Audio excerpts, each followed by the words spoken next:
Hello नमस्कार, स्वागत है आप सभी का पैन एग्जाम यूट्यूब चैनल पर। आज हम लोग बात करने वाले हैं हिंदी मैराथन गागर में सागर भरेंगे, है ना। हम सब मिलकर साथ में। तो हिंदी मैराथन में इससे पहले जितने भी सीरीज हुए, जितने भी क्लासेस हुई है, आप सभी को वन बाय वन, अगर आपने नहीं देखा अब तक, जरूर देख लीजिएगा। क्योंकि ये विशेष तौर पे एसएससी जीडी प्रहार बैच के तहत हिंदी का ये विशेष सीरीज चल रहा है, जो आपके आगामी एग्जाम्स, जो एग्जाम होने वाले हैं अभी कुछ ही दिनों में, है ना। तो इसमें बहुत बड़ा रोल आपके लिए प्ले करेगा, बहुत ही बड़ी भूमिका रहेगी इस हिंदी का। और मुझे उम्मीद है कि आपको 20 में से 20 मार्क्स दिलाने में ये काफ़ी मददगार साबित होगा। ठीक है, चलिए आगे बढ़ते हैं, शुरू करते हैं आज के हिंदी मैराथन का। पहला सवाल आपके स्क्रीन पे आ गया, बताएंगे इसका सही आंसर। क्वेश्चन कह रहा है, ध्यान दीजिएगा, एकदम आराम से क्वेश्चन पढ़ना है और आंसर करते चलना है। नीचे दिए वाक्यांश के लिए एक शब्द दिए गए विकल्पों में से चुनिए।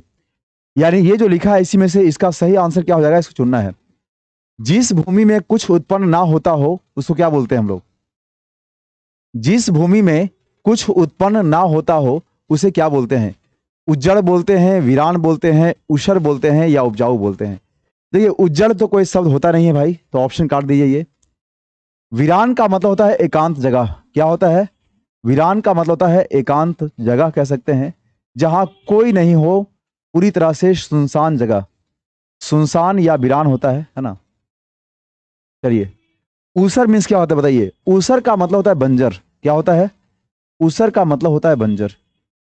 बंजर का मतलब जानते हैं, जहां पर कोई भी फसल, जिस भूमि पर कोई भी फसल को उपजाया या पैदा नहीं किया जा सके, उसी को हम बंजर बोलते हैं या ऊसर बोलते हैं। उपजाऊ का मतलब होता है कि जो जिस पर हम फसल को आसानी से उगा सकते हैं, है ना, उसको उपजाऊ बोलते हैं। तो आपका सही विकल्प का चयन करेंगे तो ऑप्शन नंबर सी हो जाएगा। ठीक है, चलिए, तो फर्स्ट का सही आंसर हो गया ऑप्शन नंबर सी। आगे बढ़ते हैं अगले सवाल की ओर। दिल्ली डैश मलेरिया का जोर है।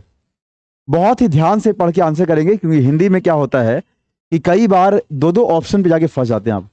देखिए, दिल्ली के ऊपर मले, यहां तो अगर ऑप्शन काटना चाहें तो दिल्ली के ऊपर ये तो होगा नहीं भाई, क्योंकि आप कहें सर किसी जगह के ऊपर क्या होता है, तो जब ऊपर नहीं कह सकते आप।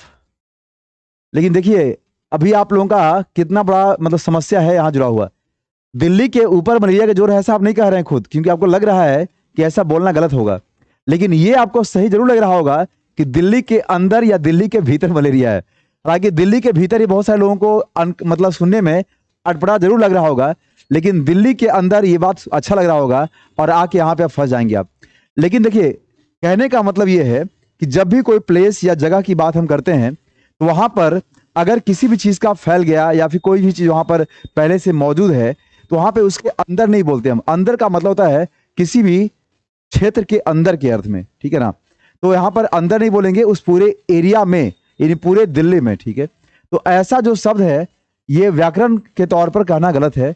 तो दिल्ली में मलेरिया का जोर है, केवल ये बोलेंगे, है ना। मे का मतलब ही होता है के अंदर या के भीतर, लेकिन के भीतर या के अंदर इन शब्दों का यूज नहीं करेंगे हम लोग। तो सही विकल्प का चयन करेंगे आप लोग, क्या हो जाएगा? दिल्ली में मलेरिया का जोर है। ठीक है, ऑप्शन नंबर आपका ए सही हो जाएगा इसमें। चलिए आगे बढ़ते हैं। कृतज्ञ का आपको विलोम शब्द देना है, बताइए क्या हो जाएगा, है ना। तो कृतज्ञ का जो है, इसका विलोम शब्द क्या होता है? या तो हो जाएगा अकृतज्ञ या फिर कृतघ्न। ठीक है, ध्यान रखिएगा, या तो अकृतज्ञ हो जाएगा या कृतघ्न हो जाएगा। कई बच्चे यहां पर इन दोनों शब्दों में कंफ्यूज करते हैं, इसमें और इसमें। आपको ये बिल्कुल कंफ्यूज नहीं करना है इन दोनों में। कृतज्ञ का मतलब होता है आभारी के लिए, और कृतज्ञ का मतलब होता है जिसके प्रति आप आभार प्रकट नहीं कर रहे हैं, उसको हम कृतज्ञ बोलते हैं। तो बहुत ही ध्यान से करना है विकल्प को, ठीक है ना। तो यहाँ पर अगर ऑप्शन काटना चाहें आप लोग, क्या क्या हो जाएगा? ये तो ऑप्शन यहाँ बनता नहीं, अन जब भी लगेगा तो आ लगेगा, अकृतज्ञ। अब भी नहीं बनेगा, वी भी नहीं बनेगा, सीधे अ बनेगा। ठीक है, हालांकि अगर आप देखें तो ये सब नकारात्मक उपसर्ग था, नेगेटिव प्रीफिक्स था, बट सही प्रीफिक्स का सही जगह पे चयन करना भी अपने आप में बड़ी बात होती है, जिसे जानना चाहिए आप। तो कृतज्ञ का यहाँ क्या हो जाएगा? या तो अकृतज्ञ या कृतघ्न। सही आंसर हो जाएगा ऑप्शन नंबर डी। आगे बढ़ते हैं, निपुण। ध्यान दीजिएगा, निपुण का मतलब होता है किसी भी काम में कुशल होना। क्या होना? कुशल होना। ठीक है, आपको चुनना है समानार्थी शब्द, ठीक है ना, ध्यान रखिएगा। निपुण का मतलब क्या होता है? नीचे दिए गए शब्द के समानार्थी शब्द का चयन करना है, ध्यान रखिएगा। तो निपुण का हो जाएगा यहाँ पे कुशल, ठीक है ना। देखिए अब यहाँ पे ऑप्शन तो दिया है आपका कुशलता, है ना, ऐसा दिया हुआ है, बट ये भी ऑप्शन गलत ऑप्शन है। मतलब कुशलता ना करके इसको कुशल करेंगे। अब बोलेंगे सर ऐसा क्यों करेंगे हम? तो ध्यान दीजिएगा, जैसे निपुण जो है ना, निपुण, कोई भी सवाल या किसी भी प्रश्न में आप कैसा है ऐसा कोई सवाल करते हैं तो उससे जो आपको आंसर मिलता है वो उसका गुण या दोष के बारे में बात करता है, जिसे आप विशेषण कहते हैं, यानी उसकी विशेषता बताने का काम करता है, ठीक है। तो निपुण किसी भी काम में निपुण या दक्ष या कुशल होने की बात कर रहा है ना। इसका मतलब ये विशेषण है, ठीक है। अगर इसका हम संज्ञा बनाए तो इसका संज्ञा बनेगा निपुणता, इसका बनेगा दक्षता, इसका बनेगा कुशलता, ठीक है। तो इसीलिए यहां जो आपका विकल्प हो जाएगा निपुणता, दक्षता, कुशलता, ठीक है ना। तो इसीलिए निपुण का या तो कुशल करेंगे, बट यहां दिया नहीं है विकल्प है, तो आप ये भी कर सकते हैं, ठीक है, ध्यान रखिएगा। अच्छा एक मिनट, हमारे पास इसके जैसा और विकल्प है, यहां दिया है अभिज्ञ। देखिए एक होता है मीनिंग अनभिज्ञ। अनभिज्ञ का मतलब होता है अज्ञान टाइप का, जिसे कुछ पता नहीं है। और अब ये हो जाएगा विशेषण, ये हो जाएगा आपका क्या, संज्ञा हो जाएगा। लेकिन अभिज्ञ दिया है तो अभिज्ञ का मतलब ही कुशल होता है। देखिए कितना आपको ऑप्शन दिया है, बहुत अच्छा। तो आपका सही विकल्प हो जाएगा अभिज्ञ, ठीक है। अभिज्ञ और अनभिज्ञ में कंफ्यूज मत करिए। अनभिज्ञ का मतलब होता है जिसे कुछ भी पता नहीं है, जो अनजान है। लेकिन अभिज्ञ का मतलब जो निपुण है, कुशल है। तो इसीलिए यहां पर ये विशेषण वाला सही होगा, ये सही नहीं होगा। बहुत सारे बच्चे ये आंसर मार देंगे, लेकिन विशेषण का समानार्थी विशेषण के रूप में ही होना चाहिए, यानी एडजेक्टिव के फॉर्म में ही होना चाहिए। इस बात का ध्यान रखिएगा, नहीं तो एग्जाम में आपसे गलती हो जाएगा, ठीक है। चलिए तो बहुत सुंदर, आगे बढ़ते हैं अगले सवाल की ओर, ठीक है। दिए गए वाक्य में रेखांकित अंश को प्रतिस्थापित करने के लिए सबसे उपयुक्त विकल्प का चयन करें। टंकी की योग्यता 100 लीटर है। देखिए यहां पर आपको पहचानना है, टंकी की योग्यता 100 लीटर है, टंकी की गहराई 100 लीटर है, टंकी की आयतन 100 लीटर है, टंकी की क्षमता या टंकी की प्रतिभा। योग्यता होता है कि आपके अंदर का वो गुण जिस गुण के माध्यम से आप किसी भी पद के लिए योग्य होते हैं, ठीक है। मतलब आपके अंदर का वैसा गुण जिस गुण से किसी भी पद के लिए क्या होते हैं, योग्य होते हैं, उसे ही हम योग्यता कहते हैं। प्रतिभा का मतलब होता है आपके अंदर का छुपा हुआ ज्ञान, तो ये भी नहीं होगा आपका, तो ये ऑप्शन कट गया और ये तो होगा नहीं। टंकी की गहराई 100 लीटर है, तो यहां गहराई करने का मतलब नहीं है। और टंकी की आयतन 100 लीटर है। देखिए आयतन का मतलब होता है, जैसे हम लोग क्षेत्रफल और आयतन निकालते हैं, तो किसी भी पात्र जहां पर आप द्रवित चीजों को रखते हैं, है ना, उसका आयतन मेजरमेंट करते हैं, आप लोग मापते हैं ऐसा। लेकिन टंकी में पानी हम 100 लीटर रख सकते हैं, उसमें उतना पानी अट सकता है, तो वो उसकी आयतन नहीं है, उसकी क्षमता है। क्या उसको बोलेंगे, क्षमता। यानी कि किसी भी चीज को में कितना कुछ रख सकते हैं हम लोग, ये उसकी कैपेसिटी होती है, क्षमता होती है, ठीक है, ध्यान रखिएगा। सही आपका विकल्प हो जाएगा ऑप्शन नंबर सी। आगे बढ़ते हैं। निम्नलिखित प्रश्न में दिए गए 4 विकल्पों में से उस विकल्प का चयन करें जो मुहावरे का अर्थ व्यक्त करता हो। चारपाई पकड़ना, बताइए। तो चारपाई पकड़ने का क्या मतलब हो रहा है, निश्चित हो जाना, उत्तेजित होना, बीमार होना या दुख देना। तो देखिए कोई भी आदमी नहीं बोलते हैं चारपाई को, हिंदी में बोलते हैं मतलब अपने टूटी फूटी भाषा में खटिया पकड़ना, ठीक है। खटिया भाई, तो खटिया पकड़ लिया, इसका मतलब क्या हो गया, वो आदमी बीमार है, ठीक है, ध्यान रखिएगा। यहाँ पे हो जाएगा आपका सही विकल्प बीमार होना। चारपाई पकड़ने मतलब खटिया पकड़ना, मतलब बीमार होने के अर्थ में, ठीक है। तो सही विकल्प हो जाएगा ऑप्शन नंबर बी। आगे बढ़ते हैं, अगला सवाल देखते हैं क्या है। शुद्ध वर्तनी वाला शब्द चुनना है आपको, शुद्ध वर्तनी। आकांक्षा, आकांक्षा, आकांक्षा या आकांक्षा। देखिए यहां पे सही जो विकल्प होता है आकांक्षा होता है। क्या होता है, आकांक्षा, ठीक है। ये हो जाएगा आपका सही विकल्प, तो ऑप्शन नंबर ए हो जाएगा आकांक्षा, ठीक है। चलिए आगे बढ़ते हैं, है ना, आसान सवाल था ये। परीक्षण का भी आपको सही वर्तनी चुनना है। परीक्षण, देखिए यहां भी क्षत्रिय वाला छ होता है, ध्यान रखिएगा। और ऐसे लिखा था आपको बड़ी वाला, तो बड़ी की मात्रा श और न, परीक्षण, ठीक है। परीक्षण का मतलब होता है जांच करना। परीक्षण मीन्स क्या होता है, जांच करने के अर्थ में। परीक्षण का मतलब जांच पड़ताल करना, जांच करना, ठीक है, ध्यान रखिएगा। तो इसका सही आंसर हो जाएगा ऑप्शन नंबर सी, बड़ी की मात्रा यूज करना है, ठीक है। आगे बढ़ते हैं, अगला सवाल क्या है। दिए गए वाक्यांश के लिए एक सार्थक शब्द का चयन करना है आपको। दिए गए वाक्यांश के लिए एक सार्थक शब्द चुनिए जिसका दमन करना कठिन हो। उसे क्या बोलेंगे आप? दुर्बोध, दुर्जय, दुर्दम या दुर्गम, है ना? तो एक एक शब्द को आइए बहुत ही बारीकी समझते हैं हम लोग। पहले दिया ऑप्शन दुर्बोध। दुर्बोध का मतलब क्या होता है? जिसका बोध करना आसान ना हो। बोध का मतलब होता है जिसे समझ पाना आसान ना हो, उसे हम क्या बोलते हैं? दुर्बोध बोलते हैं। तो दुर्बोध, है ना, यहाँ क्या दिया है? दुर्बोध यानी जिसे आसानी से समझ में ना आए, या जिसे आसानी से समझा ना सके, या जिसे समझना आसान ना हो, उसी को बोलते हैं दुर्बोध। ठीक है। दुर्जय का मतलब होता है जिसे जीतना कठिन हो।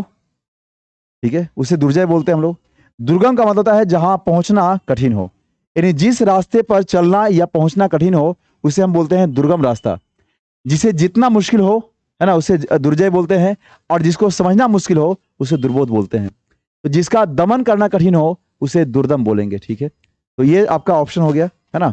आगे बढ़ते हैं अगले सवाल की ओर, देखते हैं क्या है। उनकी डैश मनाई गई। ठीक है, आपको नीचे दिए गए में से जो भी उपयुक्त विकल्प चयन करना।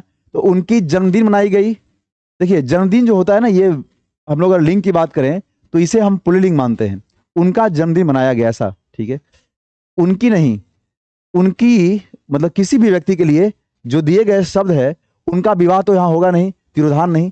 उनकी जयंती मनाई गई। जयंती को हम लोग स्त्रीलिंग मानते हैं, तो यहाँ जयंती कर लेंगे। ठीक है, चलिए, चाहे वो किसी भी पर्सन मतलब मेल और फीमेल, पुरुष या महिला के बारे में बात करें, फिर भी जयंती को हम लोग स्त्री मानते हुए स्त्रीलिंग, इसलिए जयंती यहाँ बोलेंगे। उनकी जयंती मनाई गई। ठीक है, उनका जन्मदिन मनाया गया, ऐसा बोलेंगे।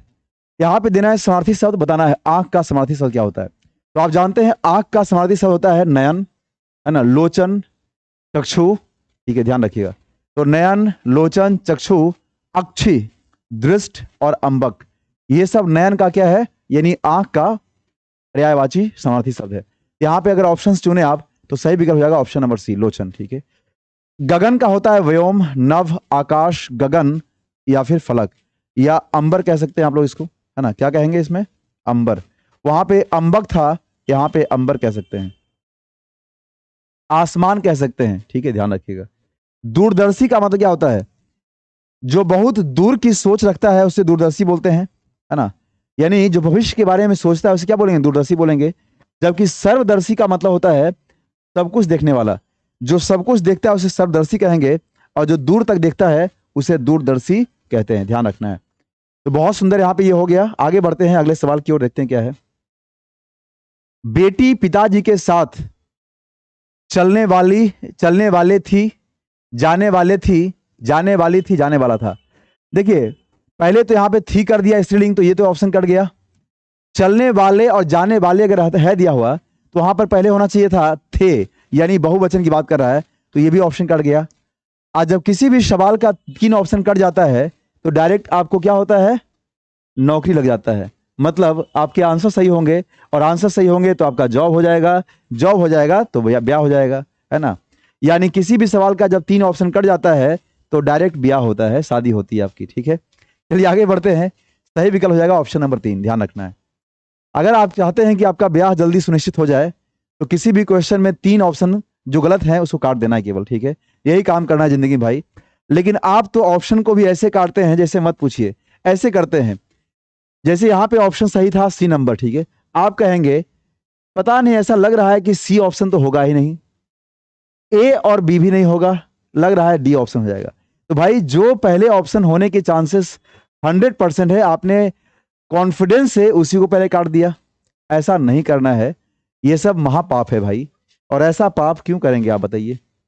क्या कह रहा है? दिए गए वाक्य में रेखांकित खंड को प्रतिस्थापित करने के लिए सबसे उपयुक्त विकल्प का चयन करना है। ठीक है, क्या कह रहा है ध्यान दीजिएगा। यदि इसे प्रतिस्थापित करने की आवश्यकता नहीं है तो विकल्प किसी बदलाव की आवश्यकता नहीं का चयन करें। किसी बदलाव नहीं है कि का चयन करना है। गांधी जी ने अहिंसा के मार्ग का पालन कर अंग्रेजों को भारत से भगा दिए।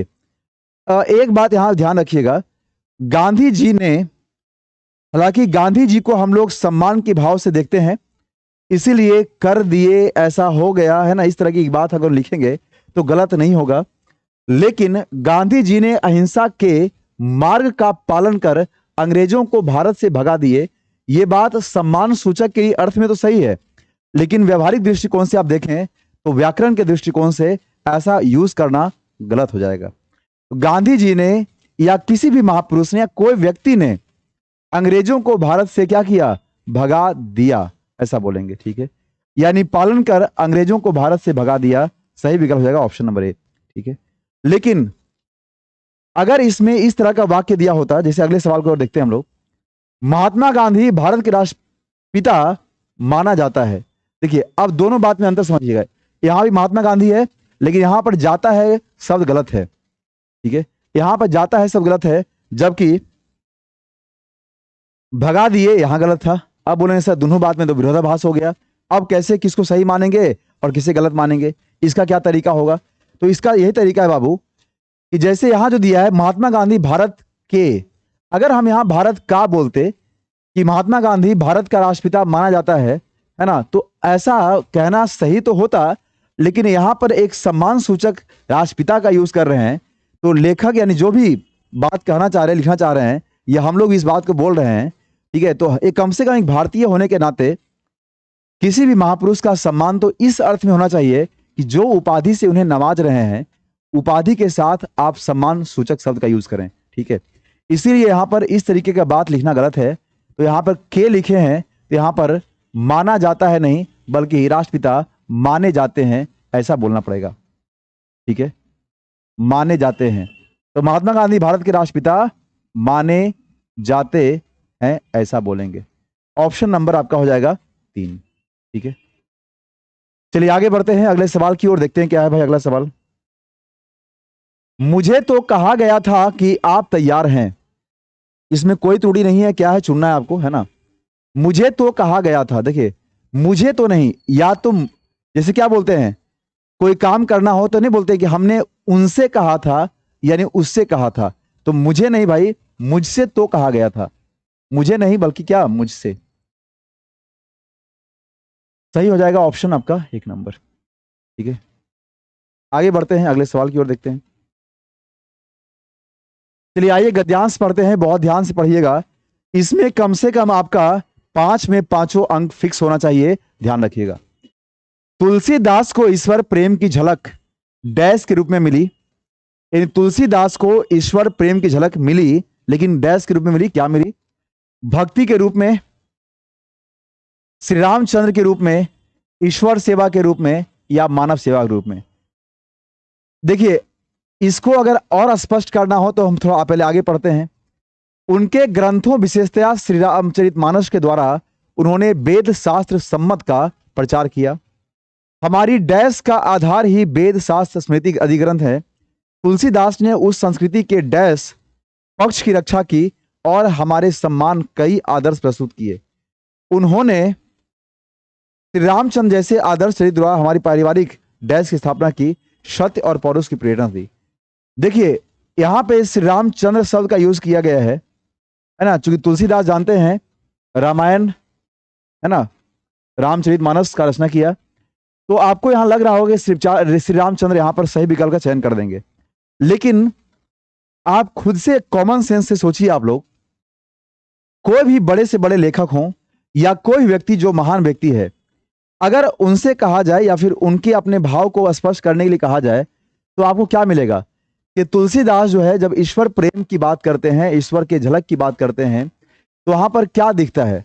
तो तुलसीदास को ईश्वर प्रेम की झलक में ईश्वर सेवा नहीं बल्कि मानव सेवा दिखती है, यानी मानव सेवा ही एकमात्र ऐसा माध्यम है जहां से ईश्वर की प्राप्ति की जा सकती है। ठीक है, तो यहां सही विकल्प करेंगे मानव सेवा। उनके ग्रंथों विशेषतः रामचरितमानस के द्वारा उन्होंने वेद शास्त्र सम्मत, ठीक है, डैश का प्रचार किया। पारसी धर्म, ख्रिस्ती धर्म, बौद्ध धर्म या हिंदू धर्म? स्वाभाविक है हिंदू धर्म जाएगा यहाँ पे। ठीक है, आगे बढ़ते हैं, और क्या है फिर कह रहा है उसके बाद, हमारी डैश का आधार ही वेद शास्त्र स्मृति आदि ग्रंथ हैं। तो हमारी डैश का आधार, नीति का आधार, रीति का आधार, डर का आधार, संस्कृति का आधार। डर तो नेगेटिव वर्ड होगा नहीं। नीति, रीति का मतलब होता है रीति रिवाज, ये भी ऑप्शन कट जाएगा। नीति का मतलब होता है सिद्धांत, ये भी कट जाएगा। सही विकल्प हो जाएगा आपका संस्कृति। तो आपकी संस्कृति मतलब हमारी संस्कृति का जो आधार है वो क्या है? वेद शास्त्र स्मृति आदि ग्रंथ हैं। ठीक है, तुलसीदास ने उस संस्कृति के डैश पक्ष की रक्षा की और हमारे सामने कई आदर्श प्रस्तुत किए। तो तुलसीदास ने उस संस्कृति के डैश पक्ष की रक्षा की। राजनीतिक और शैक्षणिक, भौतिक और राजनीतिक, आध्यात्मिक और सामाजिक, शैक्षणिक और आर्थिक। ठीक है, कौन सा सही विकल्प यहां हो जाएगा बताएंगे आप। तो तुलसीदास ने उस संस्कृति के कौन से पक्ष की रक्षा की। तो स्वाभाविक है भाई, चूंकि जुड़ा हुआ मामला अध्यात्म से है तो सही विकल्प हो जाएगा आपका आध्यात्मिक। क्या हो जाएगा? आध्यात्मिक। तो आध्यात्मिक और सामाजिक पक्ष की रक्षा की। ठीक है, और हमारे सामने कई आदर्श प्रस्तुत किए। उन्होंने रामचंद्र जैसे आदर्श चरित्र द्वारा हमारी पारिवारिक डैश की स्थापना की। आगे देखते हैं अगला सवाल क्या है। तो पारिवारिक विवाद की, उन्नति की, सुख शांति, कलह की। कलह होगा नहीं, विवाद होगा नहीं, उन्नति और सुख शांति, इन दोनों ऑप्शन के अगर आधार पे चयन करें हम लोग तो देखिए, किसी भी ग्रंथ का मेन उद्देश्य है उन्नति, तो एक माध्यम है भाई, लेकिन अंतिम लक्ष्य क्या है आपका है। किसी भी व्यक्ति के जीवन का अंतिम लक्ष्य है खुशहाली जीवन। खुशहाली का मतलब सुख संपन्नता के साथ। ठीक है ना। तो उन्नति तो एक माध्यम होता है, तरीका होता है ताकि आप सुख संपन्नति हासिल कर सके। हर उन्नत व्यक्ति सुख होगा, सुखी होगा ऐसा नहीं है। इसलिए यहाँ मेन ध्येय क्या हमारा है? सुख संपत्ति। ठीक है, तो इस तरीके से हमने अभी 20 क्वेश्चंस देखा और आपको भी एग्जाम में 20 सवाल पूछे आएंगे। तो इस तरीके से आप एक एक करके बारीकी से जब सवाल सॉल्व करेंगे तो आप सभी सवालों का सही आंसर करके एग्जाम में बेहतर कर सकते हैं। आगे बढ़ते हैं, देखते हैं अगला सवाल क्या है। चलिए, किस भाग में त्रुटि बताना है आपको? आगामी सोमवार। तो भाई आगामी नहीं होता है, आगामी होता है, ध्यान रखना। क्या होता है? आगामी, ना कि अगामी। तो आगामी यहां लिखेंगे, सही विकल्प हो जाएगा ऑप्शन नंबर बी। ठीक है, यहां वर्तनी में गलती था केवल, है ना। आगे बढ़ते हैं अगले सवाल की ओर, देखते हैं अगला सवाल क्या है भाई। उसके बाद संकीर्ण का देना है विलोम शब्द, है ना। तो संकीर्ण का मतलब क्या होता है? संकीर्ण का मतलब होता है संकुचित होता है। अगर शरणार्थी पूछता तो आपका ऑप्शन होता डी नंबर, लेकिन पूछा है विलोम शब्द, हो जाएगा ऑप्शन नंबर बी विस्तीर्ण। तो संकीर्ण का मतलब संकुचित, यानी एक जगह पे सिमटा हुआ। तो विस्तृत का मतलब या विस्तीर्ण का मतलब फैला हुआ। ठीक है, चलिए ध्यान रखेंगे। ठीक है, अच्छा एक एक विकल्प और देखिए यहां पर। उत्तीर्ण क्या होता है बताइए, यहां ध्यान दीजिए, यहां पर क्या हो जाएगा इसमें? उत्तीर्ण का मतलब यहां क्या हो जाएगा? उत्तीर्ण, उत्तीर्ण बताइए फटाफट। उत्तीर्ण का मतलब सफल होने के अर्थ में। एक और दिया है विकल्प, प्रकीर्ण दिया है, प्रकीर्ण। देखिए बहुत ही बारीकी से दोनों में अंतर देना है। इस प्रकीर्ण का मतलब होता है फैलने के अर्थ में होता है। ठीक है, इस लेकिन यहां जो बेहतर ऑप्शन था संकीर्ण का विस्तीर्ण, दोनों में अंतर क्या है? ये प्रकीर्ण होता है किसी चीज का विस्तार, एक्सपेंशन, और जो विस्तीर्ण होता है ये होता है उस चीज को प्रसारित करने के अर्थ में होता है। इसलिए विकल्प आपका हो जाएगा ऑप्शन नंबर बी। ठीक है, आगे बढ़ते हैं। खूब लड़ी मर्दानी वो तो, लीजिए, बुंदेलो हर बोलो के मुंह हमने सुनी कहानी थी, खूब लड़ी मर्दानी वो तो झांसी वाली रानी थी। आपने पढ़ा होगा, सुभद्रा कुमारी चौहान द्वारा लिखित, है ना, ये काव्य पाठ बहुत सुंदर लगता है। चमक उठी सन 57 की वो तलवार पुरानी थी। ठीक है, ये कहा जब पढ़िएगा तो आपके अंदर जोश पैदा हो जाएगा। ठीक है, पढ़ना चाहिए भाई। क्या लिखा है? खूब लड़ी मर्दानी वो तो क्या थी? झांसी वाली रानी थी। ठीक है, चलिए आगे बढ़ते हैं। तो चमक उठी सन 57 की वो तलवार पुरानी थी, खूब लड़ी मर्दानी वो तो झांसी वाली रानी थी। क्या कह रहा है देखिए, जो केंद्र की ओर उन्मुख होता हो उसका क्या बोलते हैं? केंद्र अभिसारी, विकेंद्रीय, केंद्र अपसारी या केंद्रीय। केंद्रीय का मतलब होता है केंद्र की ओर, लेकिन यहां केंद्र की ओर उन्मुख होना। तो अंग्रेजी में दो शब्द सुने होंगे आप लोग, एक होता है सेंट्रीपीटल। क्या होता है? सेंट्रीपीटल होता है, और दूसरा होता है सेंट्रीफ्यूगल। हम अंग्रेजी से तुलना क्यों कर रहे हैं? क्योंकि कुछ कुछ शब्द को समझने के लिए अंग्रेजी के शब्दों का चयन करना थोड़ा सा ज्यादा आसान रहता है। क्योंकि अपसारी और अभिसारी समझना थोड़ा आसान ये है ना। तो बताइए अपसारी और अभिसारी का क्या यहाँ पर सेंस हो सकता है, ये आप बताएंगे। देखिए, तो अपसारी का मतलब होता है फैलना, फैलना मतलब बाहर की ओर जाना। तो सेंट्रीफ्यूगल का मतलब होता है अपसारी, यानी बाहर की ओर। ठीक है, इसको हम बोलते हैं केंद्र अपसारी। जबकि सेंट्रीपीटल का मतलब था केंद्र की ओर जाना, मतलब केंद्र अभिसारी।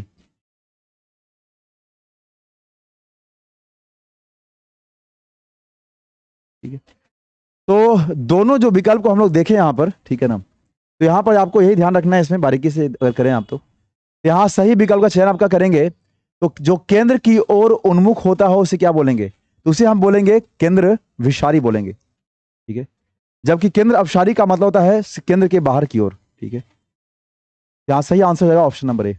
आगे बढ़ेंगे, ठीक है ना। चलिए बताइए, मुर्गा सुबह सुबह दहाड़ता है, टर करता है, बांग देता है, कुंकड़ू करता है। फंस गए आप लोग। मुर्गा कुंकड़ू तो करता है लेकिन सुबह सुबह क्या करता है भाई, तो सुबह सुबह मुर्गा बांग देता है, बांग। ठीक है, टरटराता मेढक है, दहाड़ता सिंह है। हम सब सिंह के संतान है भाई, दहाड़ने वाले। ठीक है, गीदड़ की धमकियों से डरने वाले नहीं हम लोग हैं, और इसीलिए वर्दी धारण करना जरूरी है आपको, ताकि आप भी उस दहाड़ को क्या करें, ऐसा दहाड़ें ताकि आपका बगल का जो पड़ोसी देश है आपकी दहाड़ से वो पूरी तरह से कांप जाए, हिल जाए। ठीक है, दिए गए वाक्य की किस भाग में त्रुटि है बताइए, इस प्रकरण में उसके साथ उचित न्याय किया जाएगा।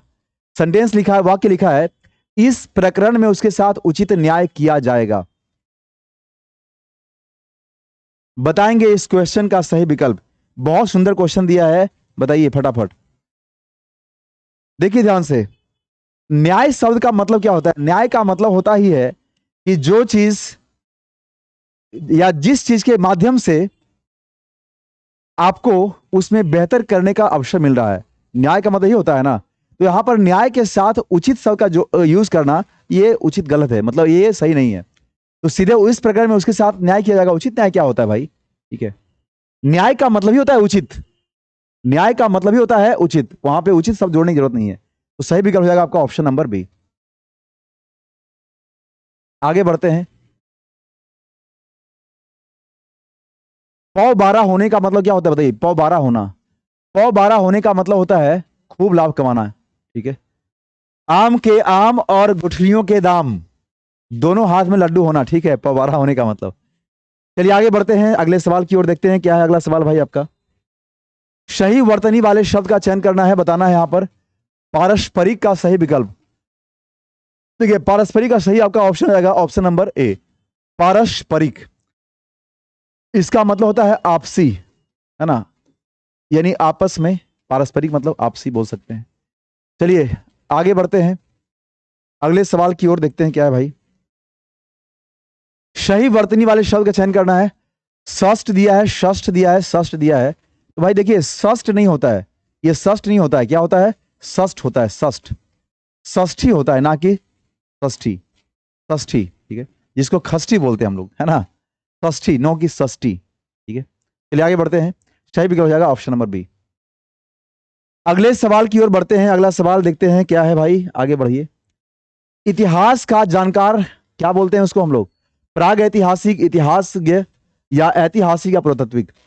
प्राग ऐतिहासिक का मतलब होता है जो लिखित इतिहास जब से आपको मिला है उसके पहले का भी इतिहास, उसे हम बोलेंगे प्राग ऐतिहासिक। प्राग मतलब प्राचीन, है ना, इतिहास मतलब इतिहास, यानी जब से इतिहास हमारे पास लिखा हुआ है उसके पहले का भी इतिहास, उसे हम बोलेंगे प्राग ऐतिहासिक। ठीक है, इतिहासज्ञ का मतलब होता है जो इतिहास की जानकारी रखता है, उसे बोलेंगे। ऐतिहासिक मतलब इतिहास से संबंधित। आप पुरातात्विक मतलब होता है जिसे जो किसी चीज के बारे में खोद करके, है ना, जानकारी जो प्राप्त करता है खनन करके, उसको बोलते हैं पुरातत्व, आर्कियोलॉजिस्ट बोलते हैं इंग्लिश में उसको। मिर्ग जैसी आंखों आंखों वाली स्त्री, क्या उसको बोलेंगे, मिर्ग जैसी आंखों वाली स्त्री, मिर्ग नयनी, हिरण्यचक्षु, मृग मुखी या मृगया। देखिए आंखों वाली स्त्री कह दिया यहां पे, तो आंख मतलब नयन, मृग मतलब मृग, और स्त्री है तो नयनी यहां करेंगे, तो मृग नयनी मतलब मृग जैसी, हिरण जैसी आंखों वाली स्त्री। ठीक है, चलिए आगे बढ़ेंगे अगले सवाल की ओर। मनोरंजन भी जीवन के लिए उतना ही डैश है जितना अध्ययन, यानी मनोरंजन भी जीवन के लिए उतना ही क्या है, आवश्यक है। क्या करेंगे यहां पर, आवश्यक, जितना कि अध्ययन। अनावश्यक तो हो गया फालतू, शानदार होगा नहीं, प्रतिबंधित होगा नहीं। तो मनोरंजन भी जीवन के लिए उतना ही आवश्यक है जितना कि अध्ययन है। ठीक है, यानी कि अगर अध्ययन कर रहे हैं तो साथ से मनोरंजन करते रहिए, लेकिन यही पढ़ाई का समय चल रहा है, एग्जाम का समय है, तो अभी मनोरंजन थोड़ा कम करना है, पढ़ाई ज्यादा करना है, ठीक है, ताकि आपको 2023 में सरकारी जॉब आसानी से मिल सके। आगे बढ़ते हैं अगले सवाल की ओर, देखते हैं क्या है भाई। वैसा ही उच्चारण हमें हिंदी में भी करनी चाहिए। देखिए, वैसा ही उच्चारण हमें हिंदी में भी करनी चाहिए, नहीं, हिंदी में भी करना चाहिए, क्योंकि उच्चारण के लिए यहाँ जो हम लोग यूज करेंगे वो क्या यूज करेंगे, पुल्लिंग का यूज करेंगे, तो वैसा ही उच्चारण हमें हिंदी में भी करना चाहिए, ना कि करनी चाहिए। तो सही विकल्प हो जाएगा ऑप्शन नंबर 3, ठीक है, यहां कर लेंगे करना चाहिए। आगे बढ़ते हैं, अगले सवालों को देखते हैं। अगला सवाल आपके स्क्रीन पे ये है, बताएंगे इसका सही विकल्प। मनोरथ किसका पर्यायवाची शब्द बताना है, मनोरथ। तो सबसे पहले एक एक का हम देखते हैं क्या है। पहला विकल्प दिया लक्ष्य, क्या दिया है, तो लक्ष्य का पर्यायवाची होता है उद्देश्य, प्रयोजन, अभिप्राय, मकसद, ठीक है। लक्ष्य मीन्स क्या होता है, आपका जो फोकस है, लक्ष्य।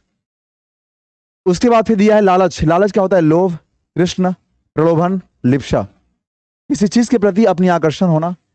मनोरथ का मतलब होता है आकांक्षा, अभिलाषा, चाह, कामना या लालसा या इच्छा कह सकते हैं, इप्सु कह सकते हैं, इप्सु मतलब इच्छा होता है, ठीक है। यहाँ मनोरथ का हो जाएगा सही विकल्प कौन सा, बताइए। मनोरथ का मतलब क्या होता है भाई, चाह होता है, कामना होता है, आकांक्षा होता है, सही ऑप्शन हो जाएगा डी नंबर। अगला सवाल क्या है आपका, देखिए, आपको सोना का देना है समाधि शब्द, सोना। यहां सोना का मतलब सुतने वाला सोना नहीं कर रहा है, सोना मतलब गोल्ड, गोल्ड सोना, ठीक है। तो सोना का क्या होता है, सोना का पर्यायवाची होता है कनक, हिरण्य, स्वर्ण, हेन, कारक, जातरूप, ये सब सोने का पर्यायवाची शब्द है, ठीक है। फिर देखिएगा क्या क्या होता है, कनक होता है, हिरण्य होता है, स्वर्ण होता है, हेन होता है, कारक होता है और जातरूप होता है। आगे ऑप्शन दिया था आपका कलत्र, पत्नी होता है ना, पत्नी, अर्धांगिनी, भार्या, परिणीता, कांता, अर्धांगिनी, स्वामिनी, ठीक है, सब होता है यहां पर। रत्नाकर का होता है समुद्र, सागर, अर्णव, वारिद, और ललाम का होता है रमणीय, उत्तम, श्रेष्ठ, मनोहारी, सुंदर, ये सब होता है। तो यहाँ पे दिया है सोना का, तो यहाँ क्या करेंगे, हिरण्य कर लेंगे, ठीक है, ऑप्शन नंबर आपका डी हो जाएगा। आगे बढ़ते हैं अगले सवाल की ओर, देखते हैं क्या है अगला सवाल। फिर से हम लोग आ गए गद्यांश की ओर, और गद्यांश पढ़ना वाकई में काफी जरूरी है आपके लिए। पढ़ने से हमें ज्ञान तो मिलता ही है, साथ साथ हम अपने 5 नंबर को यहाँ पर फिक्स कर लेते हैं। 5 नंबर आपका कहीं नहीं जा रहा है, इसलिए बहुत ध्यान से करिए। जैसे ज्ञान का संशोधन और परिष्कार विज्ञान के डैश द्वारा होता है, उसी प्रकार मनुष्य के स्वभाव का डैश कलाओं के द्वारा किया जाता है। केवल ज्ञान की उन्नति और परिष्कार को अपना ध्येय बना लेने के कारण मनुष्य की डैश शक्तियां बढ़ तो बहुत गई है, लेकिन कलाओं की डैश कर देने में या कर देने से हमें उनकी केवल दाहकता ही नसीब हो रही है। कलाहीनता मनुष्य को जड़ बना देती है, और सचमुच ही आज का मनुष्य चारों ओर से अपनी ही डैश का शिकार हो रहा है। अगर इसको बहुत ध्यान से पढ़ें आप तो बड़ा मजा आएगा, क्योंकि बहुत सुंदर लिखा हुआ है, ठीक है। तो क्या कह रहा है, जैसे ज्ञान का संशोधन और परिष्कार विज्ञान के डैश द्वारा होता है, विज्ञान के उपकरणों द्वारा, विज्ञान के प्रयोगों द्वारा, विज्ञान के उद्योगों द्वारा, विज्ञान के यंत्रों द्वारा। तो विज्ञान का देखिए, ऑप्शन से पहले काटना स्टार्ट करिए। विज्ञान के उपकरण से यहां कोई मतलब बना नहीं, उद्योग कोई मतलब नहीं, यंत्र कोई मतलब नहीं। विज्ञान का हम क्या करेंगे, प्रयोग करेंगे, क्योंकि विज्ञान तो अपने आप में साधन है, उसका प्रयोग करेंगे हम लोग। उसी प्रकार मनुष्य के स्वभाव का डैश कलाओं के द्वारा किया जाता है। तो मनुष्य के स्वभाव का विकास, हयास, उत्थान या परिष्कार। अब यहां जो विकल्प दिया है, इस विकल्प का सही चयन करने के लिए, है ना, बहुत ही सुंदर तरीके से अगर आप आंसर करेंगे तो ही यहां पर हो पाएगा, ठीक है। आपको लग रहा होगा कि यहां पर देखिए ऑप्शन से काटना स्टार्ट करें, हयास तो होगा नहीं भाई इसमें। उत्थान क्या दिया है, उत्थान, उत्थान का मतलब होता है ऊपर की ओर चढ़ना होता है। विकास का मतलब ही होता है बढ़ना। परिष्कार का मतलब होता है उसको और बेहतर बनाना, ठीक है। तो यहां संशोधन शब्द लिखा था, इसीलिए हम लोग यहां पर क्या करेंगे, परिष्कार कर देंगे। परिष्कृत का मतलब होता है उसको रिफाइन करना और बेहतर बनाना, ठीक है, ऐसा। चलिए आगे बढ़ते हैं, क्या है उसके बाद फिर देखिए, फिर लिखा है केवल ज्ञान की उन्नति और परिष्कार, देखिए यहां पे परिष्कार शब्द दिया था, को अपना ध्येय बना लेने के कारण मनुष्य की डैश शक्तियां बढ़ तो बहुत गई हैं, लेकिन कलाओं की डैश कर देने से हमें उनकी दाहकता ही नसीब हो रही है। तो सामाजिक, शारीरिक, मानसिक या आर्थिक, बताइए क्या हो जाएगा यहां पर। तो ज्ञान के बढ़ने से हमारी क्या होती है, क्या बढ़ती है बताइए, मानसिक चीज बढ़ती है ना, कि सामाजिक बढ़ती है। तो यहां पर सामाजिक आर्थिक होगा नहीं, मानसिक हो जाएगा, क्योंकि ज्ञान के बढ़ने से हमारा जो दिमाग है वो बढ़ जाता है, ठीक है। और क्या करेंगे, लेकिन कलाओं की डैश कर देने से, तो चूंकि हम ये जब कर रहे हैं ज्ञान की उन्नति बढ़ाएंगे तो मानसिक रूप से बढ़ेगा हमारा, लेकिन कला को अगर हम छोड़ देंगे तो इससे क्या होगा, छोड़ देंगे मतलब अपेक्षा तो होगा नहीं, प्रशंसा तुलना नहीं, उपेक्षा करेंगे। उपेक्षा मतलब छोड़ देना, इग्नोर करना, ठीक है ना। उपेक्षा कर देने से हमें उनकी केवल दाहकता ही नसीब होती है, कलाहीनता। देखिए अब यहाँ कलाहीनता कर दिया मतलब कला की उपेक्षा कर रहे थे आप वहां पे, ठीक है। कलाहीनता मनुष्य को जड़ बना देती है और सचमुच ही आज का मनुष्य चारों ओर से अपनी ही डैश का शिकार हो रहा है, जड़ता का, निष्क्रियता का, शिथिलता का या सक्रियता का, ठीक है। देखिए सब यहां जो दिया है एक जैसा ही लिखा है यहां पर, लेकिन सचमुच ही मनुष्य को अपने चारों ओर से अपनी ही का शिकार हो रहा है। निष्क्रियता या शिथिलता का मतलब होता है जहां पर हम पूरी तरह से निष्क्रिय हैं, यानी जड़ता का मतलब ये होता है, लेकिन जड़ता का मतलब होता है जब किसी चीज को काफी आप अटैच होते हैं उस रूप में जहां पर पहले से आप फंसे हुए रहते हैं, ठीक है। यहाँ सही विकल्प हो जाएगा जड़ता, ठीक है। तो ये था आज के इस मैराथन गागर में सागर का अंतिम सवाल। उम्मीद है कि आपको ये सेशन पसंद आया होगा। वीडियो पसंद आया जरूर इसको लाइक करिए, शेयर करिए दोस्तों के साथ, और पैन एग्जाम को भारत का बड़ा एग्जाम चैनल बनाने में आप सब हमारी सहयोग करें, ताकि हम और दुगनी लगनता के साथ आपके साथ जुड़े और काम बेहतर तरीके से करते रहें। तो चलिए आज के वीडियो में इतना ही, मिलते हैं फिर किसी अगले क्लास में। तब तक के लिए आप अपना ध्यान रखें, पढ़ाई करते रहें, और इस बार का जो लक्ष्य आपका है उसे हासिल करने में खूब तत्परता के साथ मेहनत करते रहें। Thank you so much. जय हिंद।